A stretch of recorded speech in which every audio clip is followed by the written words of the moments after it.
किश्तवाड़ की इस त्रासदी ने जहां सैकड़ों परिवारों की खुशियां छीन ली, वहीं कई लोग अपने घर और अपने अपनों से भी महरूम हो गए हैं।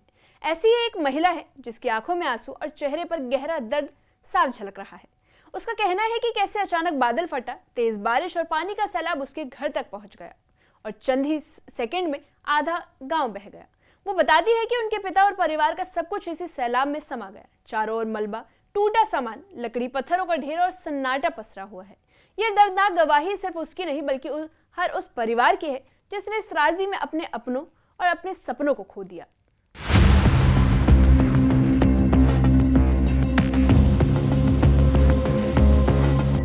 चारों ओर मलबा, टूटा सामान, लकड़ी पत्थरों का ढेर और पसरा सन्नाटा। आंखों में आंसू और चेहरे पर दर्द लिए इस महिला को देखिए। किश्तवाड़ में आई तबाही में इस महिला ने अपना सब कुछ खो दिया। पलक झपकते ही आधा गांव बह गया, घर जमींदोज हो गए और लोग चीखते चिल्लाते रह गए। इस त्रासदी में एक महिला का पूरा परिवार और उसका घर पानी के सैलाब में बह गया। हमारे सारे पल कितने बंदे रुड़ गए, कुछ नहीं रहा। मेरे पिताजी मंदिर पे थे, यात्रियों को टीका लगा रहा था। मेरे को कहते तू भी टीका लगा। मैंने कहा नहीं, मैंने सुबह सुबह टीका लगाया। मेरे तकदीर में अपने पिता के हाथ से टीका नहीं लिखा था। मैं अपने जेई घर पहुंची, वही बाढ़ आ गया। माता रानी ने पता नहीं देखो क्या खेल कर दिया इधर। अभी तक हमने ऐसे कभी नहीं देखा था। रोते बिलखते महिला ने बताया कि कैसे अचानक पहाड़ों से पानी आया और देखते ही देखते उसका घर उसमें समा गया। फर्नीचर, लकड़ी, बर्तन और कपड़े सब कुछ मलबे के ढेर में तब्दील हो गया। उसकी आंखों के सामने उसका आशियाना बिखर गया और वो कुछ कर भी नहीं सकी। विरोध हो गई, खुद भी चली गई। हमारे रिक्शा नहीं की, सारे लोग पता नहीं बेचारे यात्रु कितने बह गए। भगवान आपकी कैसी लीला है, कोई पता नहीं है। भगवान के बगैर पता भी नहीं हिलता है, मगर भगवान के कारण है।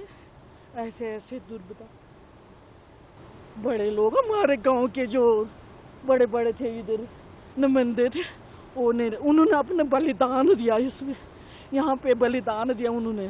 जो हमारे गांव के जो संजीदे थे, 4-5 जो थे, वो बह गए। उन्होंने इधर बलिदान दिया। शुक्र है इतने ये गांव बच गया, नहीं तो यहाँ कोई सोर्स नहीं था बचने का, कोई सोर्स नहीं था बचने का।